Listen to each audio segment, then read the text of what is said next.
weekend.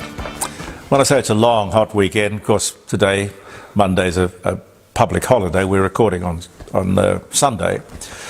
And I think we won't get any relief from this heat till probably Tuesday, something like that. But it's typically an Australian summer. It hasn't been a bad one. This is the first sort of grouping of days that sort of heat up your house and so forth. But it's beautiful weather. I just hope the garden won't suffer too much throughout it all. Adelaide Cup weekend. It does beg the question about horses, because I'm talking to you on Sunday. I don't know whether they've cancelled the Monday horse racing. I would think that it would be a bit much to ask these horses. If they don't, the RSPCA should step in, because it is not acceptable. No, I don't think. I mean, there must be a point at which animals cannot be asked to exert themselves on such a day for the pleasure of people. Dear, so I won't be able to talk to you till the middle of the week as to exactly what happened there, but these consecutive hot days of weather, hard on everybody, the garden, animals, people, older people, younger people. Funny thing though, when I was driving up, or trying to drive up to the Adelaide Hills to have a look at the All British Day, the number of trees around Hahndorf that had decided that summer was over and autumn was here, and their autumn colours look just absolutely beautiful. I don't know what they make of the last little while, although up there in the Adelaide Hills and here in the foothills it's not quite as hot as it is on the plain. Careful of backyard pools and such things, kids. We lost a child last week. She was only 4. Only takes seconds. Backyard pool. A record 100 lives lost in just the last 12 months. Now, you're not going to teach a 4-year-old how to swim, but I think we probably should make it compulsory that people learn how to swim. Swimming to me is not a pleasure, it's surviving in the water. But to others, of course, it's a sport and a pleasure and a pastime. But anyway, there you go. We're all different. The most expensive vehicle to operate in 2024? What do you think it is, Pete? Well, I don't want to give it away. Oh, you know? I do know. I sent you the picture. Yes. All right. Okay, a lot of people say, oh, a Lamborghini or a Maserati. No. We'll show you later. Well, I won't do it now. But the most expensive vehicle to operate in Australia in 2024 might just surprise you. That's later. And of course, the fuel standards debate and the government's not so clever, transparent attempt to push us into electric vehicles. Again, a little bit later on. Here's something that you could help with. Now, all I've got is a picture that I sent to Pete, and it was taken by a couple of university students who witnessed the willful murder of a family of ducklings on the road, Frome Road, because if you're watching this in New York or Tokyo or London or something, it's of no interest to you, but the idea that someone in a white sports car could run down, willfully, in a determined fashion, run down a family of ducks. You know how beautiful little things, they walk across the road and there's mother duck there and all the obedient little ducklings walking along behind. This guy ran them down. And we know it's a guy, we know it was a white sports car. I'll get some more meat on those bones for you later, but if you know anything about it, or you've got some dash cam pictures or something, Pete will put this photograph of that scene on Frome Road in, and you might jog a memory or something, I don't know. But I feel the necessity to talk about it. The Oscars today. The Oscars. Much more fun are the Razzies. You know, the raspberries. Now, when you give something a raspberry, well, you know what I mean. It says it all. Today's big winner of the raspberries was What do you think, Pete? No, no idea. I don't go to the movies a lot, but it was Winnie the Pooh, Blood and Honey movie. How could you possibly make a horror movie out of Winnie the Pooh? You can do anything with Winnie the Pooh now because it's out of copyright and it's freely available for people to do stuff with. But a veritable honeypot for the producers, scooping the pool, winning just about every category.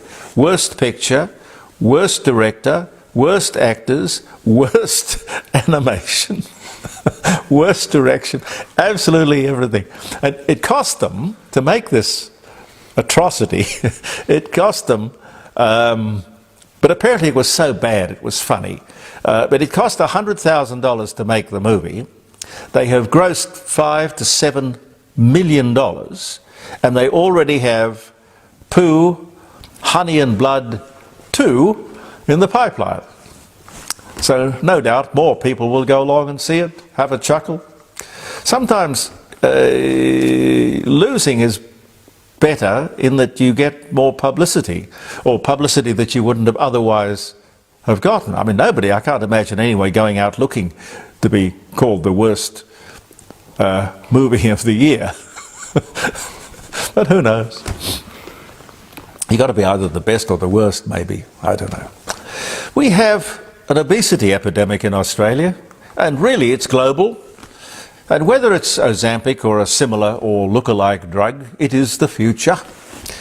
But be careful, check it with your doctor. Anyway, I don't think you can get the drug without a prescription. I'm impressed. I was 99 kilos and my doctor said to me, she said, look, you've got to lose some weight. And I got the prescription. It's really a diabetic drug with the side effect of suppressing appetite. Now I'm down to 97 kilos. That's in 8 weeks. You said 99. Well, 99 kilos, I was 99 kilos. Lost more than 2 kilograms. Well, 99 kilos, yeah. I'm now down to 78. You said 97. Oh. So, yeah, okay. That's what I mean. Yeah. 99 down to 97. 78. That's in about 8 or 9 weeks? Yeah, 99 down to 78. Yes. Yeah. That's what I meant. I keep on saying 97. Yeah. I'm sorry. How did you sleep last night? I'm obsessed. It's the heat. It's the heat. It is the heat. Anyway, suffice it to say, I feel a lot better. And I'm a fan of this. And a new development, which I heard about just last night, very soon, and after the trials, there will be an Ozempic tablet available, which is better than the injection. Well, I think it's easier, isn't it? As I predicted, the national accounts figures, the GDP was virtually flatlining, 0.2% for the quarter, 0.5% for the year. Not much growth, but growth is growth. We're not in recession, but you could say close to it, and people will be talking in the days and weeks ahead of a technical recession or a per capita recession. But don't panic. The policies of the RBA have worked. A slowing of the economy, people are spending less, which is the whole purpose of what has been going on. And I think a soft landing. You know, we won't go into recession. I'm not an economist, but I can't see that happening. I think we'll be okay. This government must think we're all stupid. Probably all governments do, you know. But this government, I think in particular, a 60% reduction in emissions in 5 years. This is by 2030. That's what they want. Their focus here is vehicle standards, fuel standards, purity, so forth. Chris Bowen, I think, is a dangerous man. No other country in the world has done this or been asked to do this in such a time frame.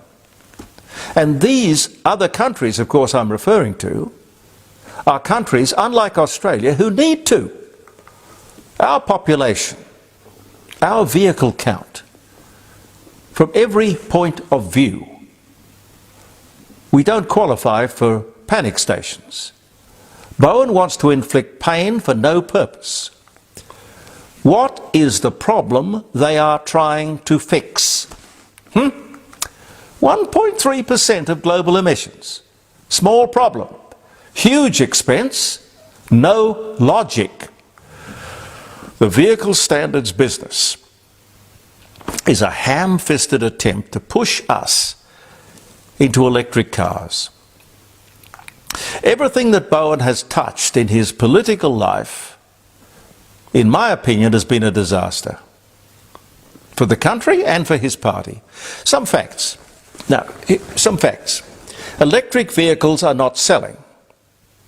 They are more expensive. There is less choice. There are not enough charging stations. They're not cheaper to run. They're more expensive to repair and sometimes impossible to repair. Expensive to insure, sometimes impossible to insure. No resale value. Then there is the battery. Oh, yes, there is the battery. In case you haven't caught up with it, they blow up and catch fire. I'm sure you've noticed.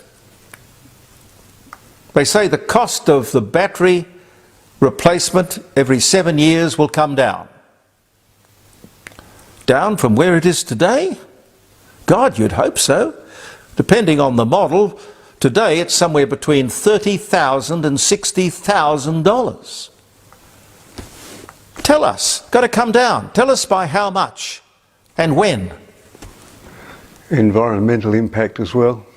Oh, the environmental impact, you're just shifting the pollution from the back of the car to the power station, generating the power to recharge the battery. And the disposal of the battery. Oh, disposal of the battery, that's one I forgot. Just remember, Labor promised that their policies would make electricity, household electricity, cheaper. And that's a lie. In short, these people are economic vandals, and they can't be trusted. I have no doubt they mean well, but as I've often said to you, the road to hell is paved with good intentions. Can we throw in here, Pete, the picture of the most expensive vehicle to run in 2024 here in Australia? Yes, we'll put it in here. Yes. Yeah. And again, thank you, Labor.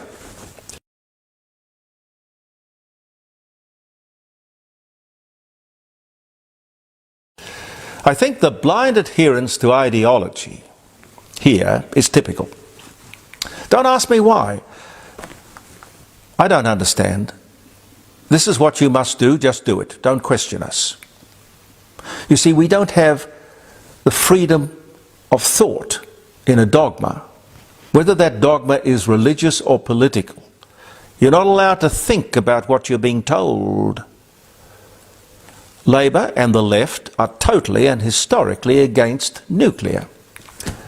If they had their way, extrapolating that out, we would not have nuclear medicine, a reactor at Lucas Heights, or Roxby Downs, which has produced great benefits and, of course, many opportunities for Australia and Australians.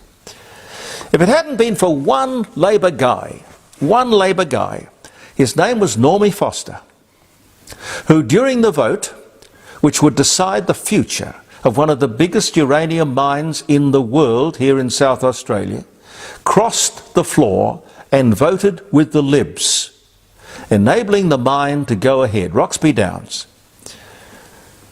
Think of the employment and the wealth that this one man brought to South Australia and that Labor was implacably against. And because Mr. Foster crossed the floor and voted against Labor, the party expelled him and hounded him till the day he died. You can look all of this up. You see, there is no logic, just blind adherence to ideology. In my opinion, people with closed minds are dangerous, and you really wouldn't want to elect them to run anything. I haven't got all the facts now, but I'm working on them. You know those phone calls that we get? Pete, I'm sure you get them. health insurance companies and electricity companies. And the question is, it's a fairly benign question, usually in a Chinese or Filipino accent. Are you paying too much for your electricity? Well, yes, we are. We know that. Are you paying too much for your health insurance? Yes. But what we don't know, and they don't tell us, is who is behind these compare the market companies. Most interesting. We now know that most of these companies are not independent and do not reveal this when they ring to supposedly give us totally independent advice. I've got some more work to do on this, I tell you, but later in the week, and certainly by Friday when we're live streaming around the dining room table, jeremycordeaux.com, which you can go to, by the way, any day of the week, and I think we rerun Friday's program on Monday, Tuesday, Wednesday, Thursday and Friday, 3 hours of it. But I'll keep you across it. I saw on the side of a bus David Koch, with whom I used to work at 2GB, endorsing one of these, compare the market companies, endorsing it very publicly. I wonder if he knows about any of this. I wonder. Just quickly, Jim Elder's Fine Art Gallery, one of our sponsors, along with the Rising Sun Inn. As you know, he's always on the lookout for pictures for his famous auctions, 3 every year. Jim Elder Fine Art Gallery on Melbourne Street, North Adelaide. He's got a sale coming up later, in fact, on this coming Sunday. I'll try and get him on the line on Friday, I think. Not because he's a sponsor, but because it's interesting. He comes across some fantastic paintings. But if you're looking to get an obligation-free appraisal of a painting that you think may be really worth something, worth keeping or worth selling, you can give him a ring. It may be in the cellar or on the wall, I don't know. But it's handy to know. Jim and Helen Elder, their gallery is open at 106 Melbourne Street, North Adelaide, Monday to Friday, 10 a.m. to 5 p.m. And you can call Jim if you'd like to know more about the Sunday auction, which is an online auction, and you can get the details as to how to view online all the things on offer. 8267 2869, 8267 2869, or 0417 81184 Yeah, I think I lost a 1. It's not my day for numbers, is it? No, it's 0417 81184. You never know what value is hanging on your wall. It's now well established through the coroner's court, sadly, that hospital ramping is killing people. You may have seen the story. Eddie, a 54-year-old disabled man, died after being kept waiting for 10 hours for an ambulance. 10 hours.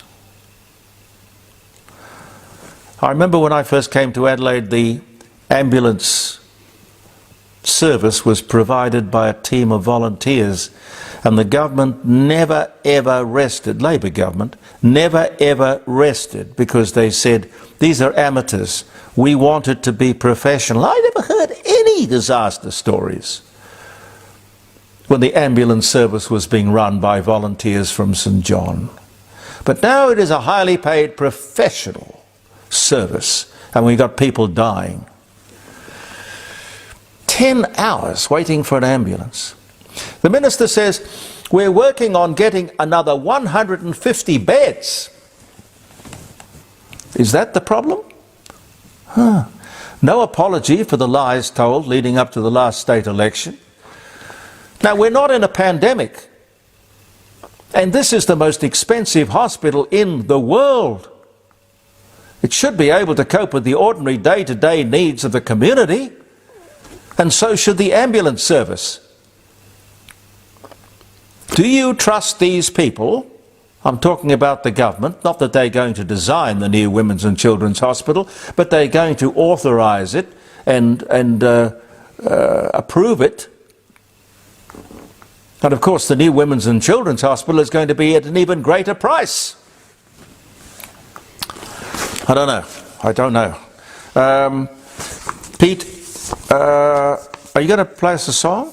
I'll find something, yes. All right, do that. And tomorrow I've got something that Harry Joyner sent me from Melbourne. It's an American lady who is sounding off. I mean, you'll enjoy it. I think she looks straight down the barrel of the camera and she lets the audience have it. I don't know, she's not, she's only about, you know, she looks about 20, maybe younger. But gee, what a savvy young woman. That'll be tomorrow. But a nice song coming up in a second. But first, some birthdays. It is the 11th. Pete? You know, I'm a bit worried about numbers. let me just check quickly. I think it's the 11th. It is. It is the 11th. Okay. 1986. 1986 was the day that marked 1 million days since the foundation of Rome, April 21, 753 BC. Now, don't say I don't research this program. I go back that far. I should be locked up. I speak too soon, I probably will be. 1931, oh, Rupert Murdoch, happy birthday, Rupert. Australian-born American media mogul, New York Post, News of the World, News Limited, Fox TV, born Melbourne, Victoria. Happy birthday. When I was on DN, I've told you many times that his wife, it was Pat, I think, used to ring me and say, I know you're going to do your dates later, but you won't forget to say happy birthday to my former husband, Rupert Murdoch. And I say, no, I never will forget to say happy birthday to him. I rather like Rupert. Romeo and Juliet's wedding day, according to Shakespeare, in 1302. COVID was declared a pandemic by the head of the World Health Organization. 2020, the year, this was the day. The English auction house Sotheby's held its first ever auction. What do you reckon they were selling, Pete? Paintings. No, books. Oh, books. well. Books. You could have an auction here. 1744. Well, you got to start somewhere, you know. It's like this program. God knows where it'll go, how it'll find its moment in history. Mikhail Gorbachev replaces Konstantin Chernenko as the Soviet leader in 1985. The first English newspaper, it was called the Daily Courant, published in 1702 on this day. FDR signs the Lend-Lease Bill, allowing US to provide material support to Great Britain's war effort in return for future use of land by the US military forces in England, 1941. Maybe Ukraine could do a Lend-Lease sort of deal that might unlock all of this money that's being held up in Congress. China's National People's Congress approves the removal of term limits for the presidency, so Xi Jinping can be for life. That was 2018. Betty Hutton, American actress, singer, comedian, dies of colon cancer at 86. General MacArthur leaves Bataan for Australia in 1942. The Falkland Islands sovereignty referendum, 98.8% of the people choose to remain an overseas territory of the United Kingdom on this day in 2013. One more. The only recorded atomic bomb attack on the US, the only recorded attack in history, occurred on this day in 1958. Did you know this, Pete? No. No, I didn't either. An American B-47, an American B-47 accidentally drops a nuclear bomb 15,000 feet up on a family home in Mars Bluff, South Carolina. I take it didn't explode. Well, it creates a crater 75 feet across. The bomb, without its nuclear capsule, thank God, did no human harm. And I guess this thing was sufficiently quietened down and hosed down. I've never seen a story like that before. An American B-52 accidentally bombs a house in South Carolina in 1958. I wonder what happened to the pilot of that B-47. Be a bit hard to explain, wouldn't it? I didn't know the bomb bay was open. I didn't know the gun was loaded. Very strange. But, you know, these things happen. They do. Peter Clayton is behind the camera. I'm Jeremy Cordeaux. The Court of Public Opinion will be back tomorrow. It's a holiday here in South Australia, and I think also in Victoria. I hope you have a very pleasant day. Believe in yourself. And here is a little piece of music chosen by our friend who knows more about it than most of us. Goodbye for now.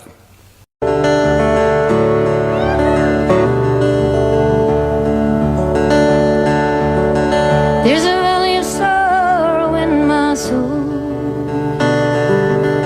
where every night I hear the thunder roll, like the sound of a distant gun, over all the damage I have done, and the shadows filling up this land are the ones I built with my own hand. There is no comfort from the cold of this valley of sorrow in my soul. There's a river of darkness in my blood, and through every vein I feel the flood. There is no bridge for me to cross, no way to bring back what is lost.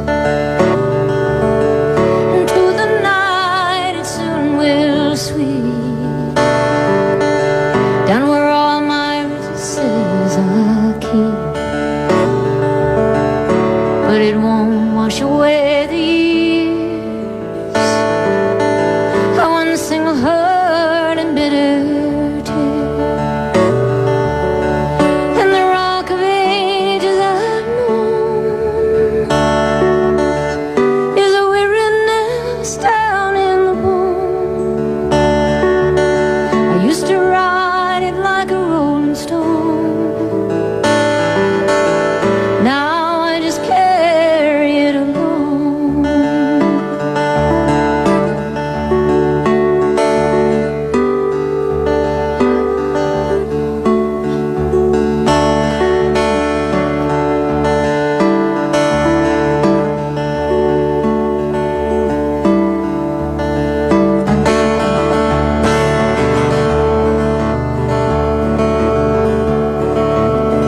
There's a highway rising from my dreams, deep in the heart I know it gleams,